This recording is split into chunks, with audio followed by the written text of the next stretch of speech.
Саламатсыздарбы? Эфирде күнөзөк көрсөтүүнү мен Азамат Кыязов алып барам. Менин бүгүнкү коногум айыл чарба тамак аш өнөр жайы жана мелиорация министри Тилек Токтогазиев мырза. Саламатсызбы? Саламатсызбы. Тилек мырза, студиябызга жаңы жылдын келиши менен алгачкы конок болуп келдиңиз. Куш келиңиз. Маалымат айдыңында коомчулукта ушу сиз тейлеген тармак боюнча, сиздин министрлик боюнча көп талкуу сөз болуп атат. Сиздерде иштеп жаткан бир канча кызматкерлерди айыл чарба министрлигинде иштеген жумушчуларды бошотуптур, 4000 чукул адамды кызматтан алыптыр деп. Алгач сөздү ушундан баштайлык. Мунун чын төгүнү канчалык болду экен? Мен деле бул уже ар кайсы тармактардан дагы журналисттерди алып башташты, сурап башташты, бул чын элеби депчи. Мен өзүм аябай таң калып калдым. Анткени эми ага чейин биз мындай жылдын жыйынтыгы деп дагы журналисттердин баарын чакырып, жыйынтыктарын айтып берип атканбыз. Анын ичинде дагы суроолор бар болуп атканда, жалпы айыл чарба министрлигинде канча киши иштейт дегенде мен айткам, 888 киши иштейт. Бул бүт ошол топ моптор менен баарын бул техникалык, анан ушул кенже персоналдын баарын санаганда, баарын ошентип жалпы 888 киши иштейт деп айткам. Ага чейин 1,5 жыл мурун 5000 жакын кызматкер бар болчу. Анан суу чарбасын өзүнчө агентчилигине бөлгөндөн кийин ошондо ошо бизден 4000ден ашык киши кыскарды деп эле айтылган да. Анан мен түшүнгөн боюнча анда мүмкүн эми жаман ойлор болбой эле койсун, ошо мүмкүн ушул кээ бир журналисттер туура эмес муну түшүнүп алганбы деп, анткени ушундай маалыматты тараткан мен аябай таң калтырды да. Негизи кыскартуу болду сиздерде, бир реформа жасай баштадыңыздарбы? Ооба, эми бул боюнча биз оптимизация деп атканда көбүнчөсү ошо кыскартууну эле көңүл бурушат. Бирок оптимизация деген бул иштин сапатын жогорулатуу дагы болот. Ошондуктан бизде эки жол бар. Же биз санын кыскартабыз, же иштеп аткан сапатын жогорулатабыз да. Мен азыр мындай эң негизги максат азыр ушул айыл чарба министрлигин кайра жандандырып, бул иштеп аткан азыр кызматкерлер, эми мисалы үчүн бизде борбордук аппаратта жалпы ушу министрлик деп айтсак 81 киши иштейт да, штаттачы, жалпы министрликте. Ошол эле суу чарба агентчилиги менен салыштырсак, акта 4000ден ашык киши иштеп атат. Биздин бюджет 0,2%, 0,2% жалпы бюджеттен, республикалык бюджеттен. Айыл чарба билим берүү министрлик менен салыштырсак, биздин бюджет 100 эсе аз. 100 эсе аз болот да. Ошондуктан мен оюмча көп тармактарда, мисалы үчүн ошол эле карантин департаменти бар, өсүмдүктөрдүн карантини. Аякта алар ар бир өзүнүн ушул чек арада турган жактарда буларда текшерип, кирип аткан, чыгып аткан өсүмдүктөрдү текшериш керек да. Булардын санын санап чыкканда эле азыр департаментте жалпы 140 киши иштейт. Ошо жана 888 кишинин ичинде 140 киши бар да, ошол. Бирок булар көп учурларда ушул смендешип эле иштеп, эптеп жетишип аткан, анан көп учурларда кадрлар жетишпеген убакыттар болуп калат. Бирөө ооруп калса, анын ордуна келе турган кишилер да жок болуп калат да. Ушундай. Анан мен оюмча эң негизги нерсе биз сапатын жогорулатыш керекпиз. Анан өзгөчө мындай башкарып аткан составты, ошол түзүмүбүздү кичине күчөтүп алсак жакшы болот да. Сиз ушул министрликке барганга чейин бул министрлик туурасында бир канча жолу ушул эле биздин студиябызга келип көп сын айтып жүргөнсүз. Буга чейинки баскан жолуңузда дагы ушул көп маалымат элге белгилүү. Сиз өзүңүз бардыңыз, анан отурдуңуз, чындап өзгөртүүгө мүмкүн бекен? Байкадыңызбы? Барганда айттыңыз эле, ушул сырттан айтат экенбиз, келгенде чынында бул жакта иш жүрүп атыптыр дегендей да сөз айткандай болдуңуз. Эмнеден улам айтылган? Жок, мен чын айтсам, мындай жалпы аябай көп жумуш бар. Жасалыш керек. көп жумуш жаза албай атканды байкадым. Өзгөчө бул биз саясатты жүргүзүү боюнча күчтүү мындай жумуштарды күчөтүш керекпиз да. Анткени көп жылдан бери Айыл чарба министрлиги саясатты жүргүзгөн эмес. Айыл чарба министрлиги жөн эле болуп аткан процесстерди эле каттап эле мына ушундай болуп атат, ушундай эле жүргүзүлүп атат деп эле көзөмөлдөө эмес. Бул жөн эле каттоо. Ошол эле көп маалыматтарды чогултуу боюнча эле иштер жүргүзүп, анан мен айтып атам, эң негизги биздин мындай өзгөрүүбүз биз деген жогорку кеңештин алдында эмес, президенттин аппаратында эмес, өкмөттүн аппаратында эмес, бул биздин кардар, эң негизги кардар. Бул ошо бийлик эмес, бул дыйкандар, фермерлер. Биз кызматты жөн эле отуруп алып, ушул отчетторду даярдап тияка берген эмес. Биз кызматты ошол фермерлерге жасаш керекпиз. Биз кызматты ошол фермерлер иштеп атканда жеңилирээк болсун, сатуу жагынан көйгөйлөр болбосун, түшүмдүүлүгү жогорулак болсун. Ошол эле мал чарба менен иштеп атканда технология, селекция бүт баарын бияка алып келип, алардын асыл тукумдуулугу жогорулатып, көп иштерди ушуларга жумшаш керекпиз деп азыр эң негизги поворот ушул жака кылып атабыз да. Бул биз кызматкер болуп кеш керекпиз деген маселе да. Демек саясатты жүргүзө баштадыңыз. Саясатты жүргүзө баштадык. Биз азыр жалпы мындай стратегиялык көп өзгөрүүлөр жасап атабыз. Ички түзүмдө дагы азыр жалпы структураны өзгөртүп атабыз. Мына буюрса уже финишке да келип калдык. Буякта жүздөгөн документтердин баарын изилдөөлөрдү жүргүзүп, каякта бири-бирин дублирование болуп аткан жактар азыр кыскарат. Биз эң негизги эмнени айтып кетсем болот, бизде мындай башкармалар аябай көп болчу. Азыр деле бар. Начальниктер көп, иштеп аткандар аз болуп атат да. Эми биз начальниктердин сандарын азайтып, иштеп аткандар болот. Анан так аныкталат. Ар бир киши күнүгө келип атканда жумушка кызматкерибиз билиш керек да. Мен эмне үчүн бүгүн келдим? Мен эмне кылдым бир күндүн ичинде? Мен ушул 8 саат иштегендин ичинде дыйкандын жашоосу кантип жакшыртты?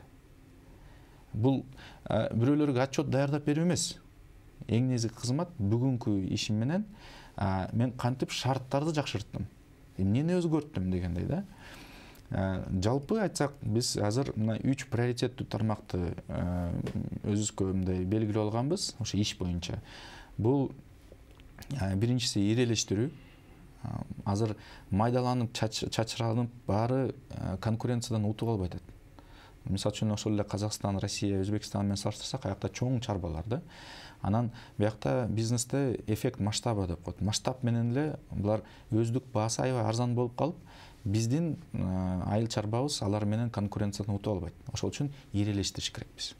Буларды сөзсүз түрдө кооперативтерди күчөтүш керекпиз, анан ассоциацияларды дагы күчөтүш керекпиз да. Ошентип биз сүт палатасын азыр негиздеп атабыз. Чогуу мындай аларга шарттар түзүп берип атабыз. Мыйзам жагынан да жардам беребиз. Биз ушул мал чарба менен иштеп аткандардын биримдигин түзүп атабыз. Өзүнчө союз деп түзүлүп атат. Аларды казактар менен Россиянын дагы ушундай ассоциациялар менен тааныштырып, алар азыр чогуу 3 өлкө өзүнүн бир саясатын жүргүзүшөт да. Биз ушул балык чарбаларынын ассоциациясы менен тыгыз иштешип, аларга 2 мыйзамды азыр даярдап, ошол уже бирөөсү биринчи окуудан жогорку кеңештен өткөн, экинчиси экинчи окуудан өткөн да. Ушул бал өндүрүүчүлөр менен дагы иштешип атабыз, ушул бал арылардын өндүрүүчүлөрү менен.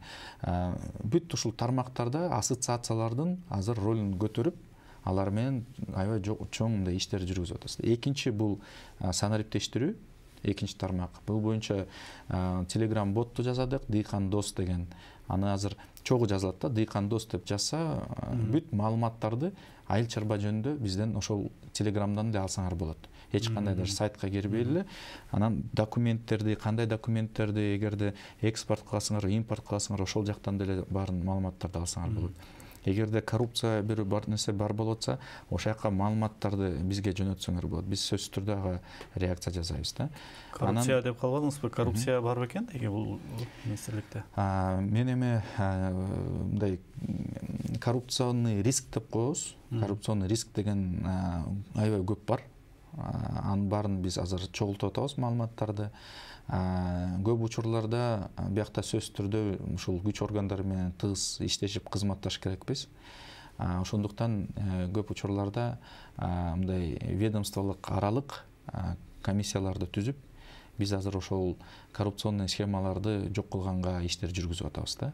Кайсы тармак жагында, кайсы жагдайлары шарт бериптир? Ошол эле сырттан келип аткан бир мындай продукциялар келип атканда сырттан, ошо контрабанда менен келип атканда биякта аябай чоң азык-түлүк жактан. Ошол эле унду алсак, бул бюджетке түшпөй турган көлөм акчасы 2 миллиард сомго жакын болот экен. Анткени аякта бир чоң бир схемасы бар экен. Мен эми азыр кырын эле чыгарып коеюн, бирок аягына чейин чыгарабыз. 2 миллиард сом. Убагында азыр эң чоң биз эми элдин арасында мындай чоң коррупционер деп Матраимовду аныктаган менен ушу канча миллиард деген обороттор менен 2 миллиард сомду азыр төктүрүп эптеп жазып атат. Бул жакта болсо жылда 2 миллиард сомду төктүрсөк болот да. Ошол эле учурда биздин Кыргызстанда азыр өнүгүп аткан ар кандай ишканалар, мукамолдор бар. Ошол эмени ун чыгарып аткандар. Алар дагы иштегенге жакшыраак шарт түзүп бергенге мүмкүнчүлүк болот да. Азыр ортодо кимдер утуп атат? Контрабандисттер утуп атат. Анан ошо контрабандисттерге өнөктөш болуп аткан кызматкерлер байып атат да. Ошол эле ар кандай биздин мамлекеттик органдарда иштеп аткандар. Ушул эле мал менен азыр биз дагы байкап атабыз. Ар кайсы жактардан маалыматтар ар кандай келет.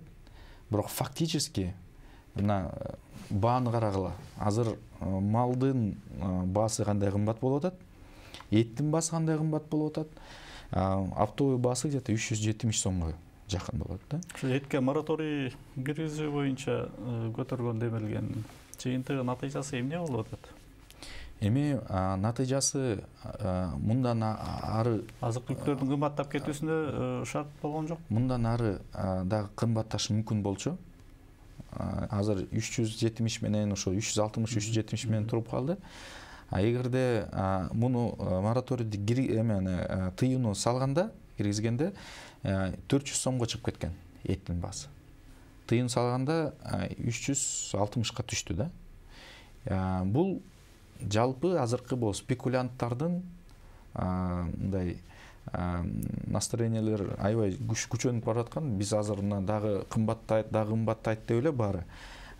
Ушул тармактан мындай кандай десем ажиотаж болуп баасы көтөрүлө берди да. Анын муну тетиги самын пузыректор болот го, ошону жаргандай эле жарылды тыюуну киргизгенде. Кайра баасы 360ка түштү да. Убактылуу кымбаттаган турбайган да, 500га чейин чыкты деп. Бул эми силер базардагы бааны айтып атасыз да. Мындай оптовый баасы, мен оптовый баалар менен айтып атам, бул ошо 400га чейин чыгып кеткен. Оптовый.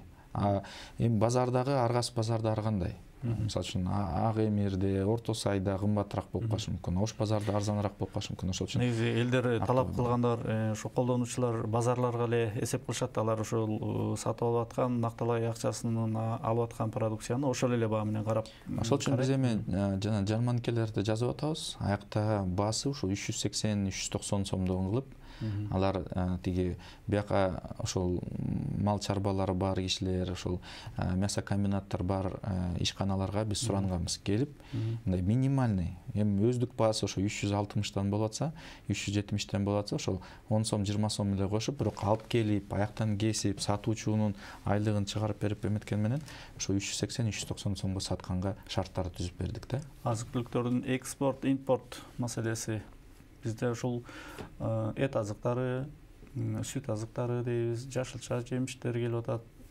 Кириш чыгышын көзөмөлү абалы кандай жагдайга болду?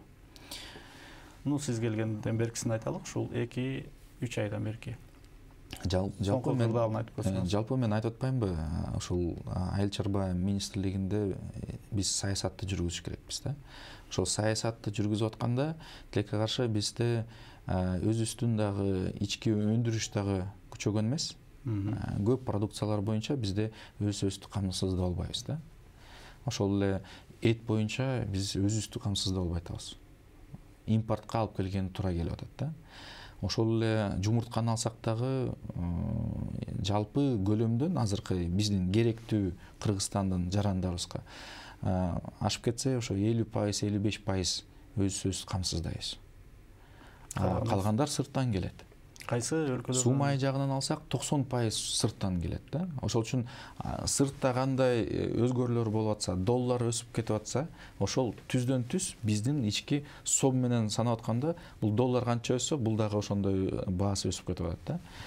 Эми биздин саясат азыр өзүбүздүн ушул жеке керектүүлүккө мындай жаба тургандай бир өзүнчө бир көлөмдү фиксация кылабыз. Ошол боюнча биз иштеп өзүбүздүн Кыргызстандагы дагы жергиликтүү өндүрүштү өнүктүрүш керекпиз да. Бул боюнча өзүнчө бизде азыр программа түзүлүп атат. 24-жылга чейин ай сайынкы иштер кандайлар жасалат, канча каякка ишканалар ачканга шарттар түзүлөт, каяктан инвестиция тартып келебиз, канча сом келет, канча доллар келет, ошонун баарын биз жазып чыгып азыр бекитебиз. Буюрса жакында бекитип туруп, ушу менен анан иштейбиз да. Тыштан келүүчү ошо инвесторлор менен алдыга карата кандай, кимдер менен келишимдер түзүлүп атат, кимдер менен сүйлөшүүлөр жүрүп атат? Бизде азыр саясий кырдаалдагы ордуна келбегендиктен, биздин жашоо турмушубуз ыраттуулукка түшпөгөндүктөн дагы азыр бир асылган абалда туруп атпайбызбы? Айыл чарбанын эми бул баары мындай салыштырмалуу да. Мисалы үчүн көп өлкөлөрдү алсак болот, каякта бир согуштар жүрүп атса дагы, аякта инвесторлор толтура бар. Ошол эле Израилди алгыла, дайыма эле мындай Ближний Восток деп коет, аякта дайыма жанында согушуп эле жүрүшөт. Бирок экономика өнүгүп атат. Инвесторлор толтура. Ошол эле Персидский заливдин өлкөлөрүн алгыла, аякта дагы дайыма мындай оор абал болуп турат да. Бирок инвесторлор толтура. Бизде мындай өзүбүздүн деңгээлибизди азыр карасак, чын эле мындай аябай бир коркунучтуудай болуп турат да. Бирок мындай сырткараак чыгып туруп карасак, биз эң незгине бизге ишенимдүү кишилер керек. Инвесторлор дагы ишеним булчу. Бул акчаны тартып алып келип атканда, эгерде ишенимдүү киши болуп атса биякта, бир тармак болуп атса, бул жерде жергиликтүү биздин мындай жарандарыбыз дагы өзүнүн сөзүнө турган, ишин так аткарган кишилерди биз аныктап табып, ошолорго инвесторлор сырттан келип атса дагы жакшыраак шарттар түзүп берип, биздин ички өндүрүштү мындай күчөткөнгө мыйзамдарды ылайыктап берсек, шарттарды түзүп берсек, анда сөзсүз түрдө инвесторлор өздөрү менен келет. Мисал катары айтып берейин.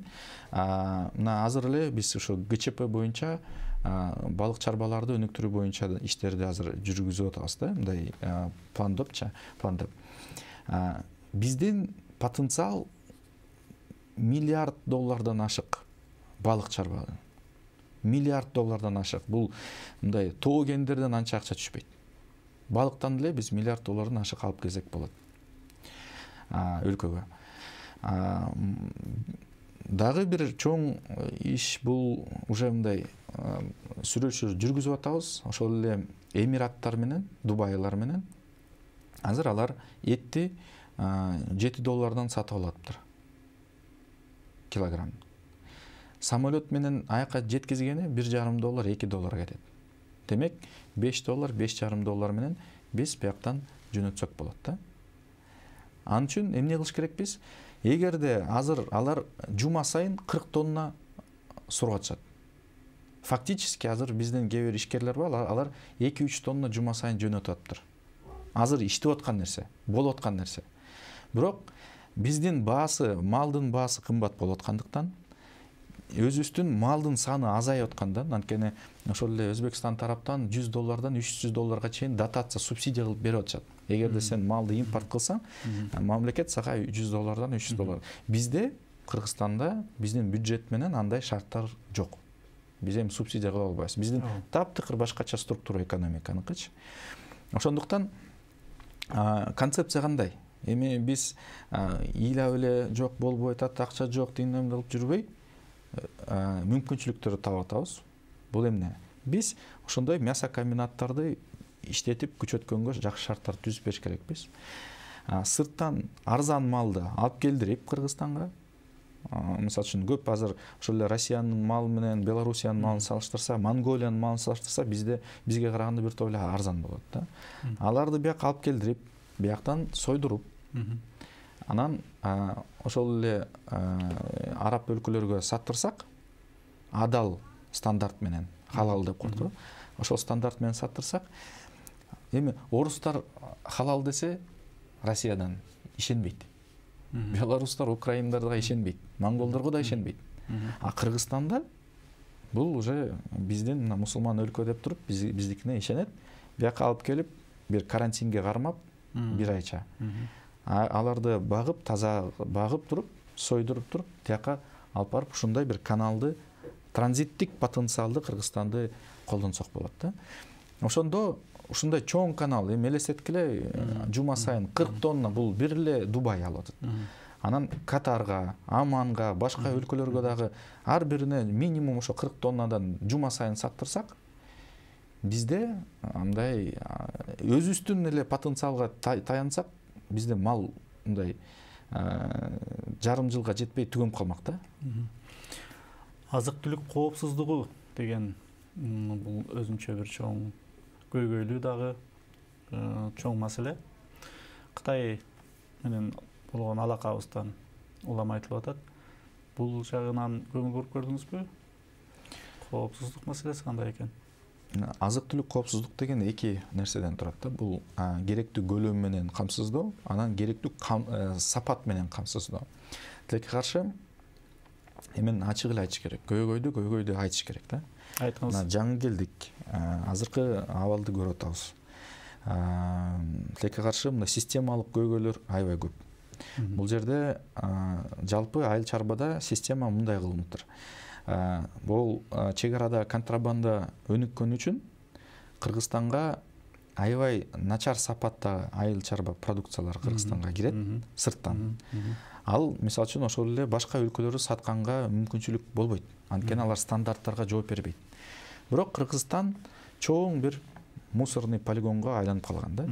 Бүт аякка жарактуу эмес продукциянын баары бияка сатылат. Бул ошонун ичинде кайра иштетилген ар кандай продукциялар, срок годности уже өтүп барып аткандарды бияка сатып ийет. Анткени алар өзүнүн өлкөсүндө андай саттырышпайт. Өзүнүн надзорный органдар катуу карашат. Бизде болсо бүт жакта ошо коррупция болгондуктан баары келип биякта сатылып атат да. Ошонун ичинде ветеринардык препараттар, ошонун ичинде антибиотиктер, ошонун ичинде пестициддер ар кандай. Бул боюнча азыр мен мына жакында эле атайында буйрук чыгардым. Бул боюнча өзүнчө ведомстволук аралык, анткени биз министрлик катары ошол эле текшерүү функциялары бизде жок. Бирок атайында күч органдар болот. Алардын баары менен биргеликте биз ушул көйгөйдү чечиш керекпиз да. Кыргызстанга келип аткан айыл чарба продукциясы жесе болобу, же болбойбу? Текшерип, пестициддердин өзүнүн норма мененби, нитраттар норма мененби, сатса болобу, сатса болбойбу деп туруп муну текшериш керек. Бул боюнча атайын мыйзам керек бекен? Биякта мындай убагында мораторий киргизилиптир текшергенге. Ошол эле санэпидемнадзор тараптан, ошол эле экотехинспекция тараптан алар азыр текшергенге мыйзам жол бербейт экен да, мораторий бар. Бирок ал мораторий эмне үчүн киргизилген? Анткени ал мурун текшере берип, булар жөн эле мындай өзүнчө бир чоң кормушкага айланган да. Келишет 100 сом берет, 200 сом берет, справка жаздырып алат болду. Фактически бул мыйзам иштебеген эмес да. Мыйзам иштеген эмес. Ошондуктан мына бир депутат мага суроо берди эле, Тилек мырза, Кыргызстан качан өнүгөт дегенде мен айткам, Кыргызстан мыйзам иштегенде өнүгөт депчи. Мыйзамдар иштегенде. Бизде мына кайра эле бул мораторий дагы бир четинен караганда туура кирген. Анткени система иштеген эмес, мыйзам иштеген эмес. Бирок кайра эле биз азыр эмнени көрүп атабыз? Таптакыр ошо мораторий киргизилгенден баштап эмне сатылып атат Кыргызстанда? Жесе болобу, жесе болбойбу? Биз өзүбүздүн балдарыбызга ошону берсек болобу? Туугандарыбызга берсек болобу? Анан ушул жактан дагы суроолор пайда болуп калат да. Эмне үчүн Кыргызстан оорулар боюнча дүйнөлүк лидерге айланып баратат? Эмне үчүн Кыргызстан кээ бир айылдарда балдар 3 бала, 4 баланын ичинен экөө оорукчал болуп төрөлүп атат?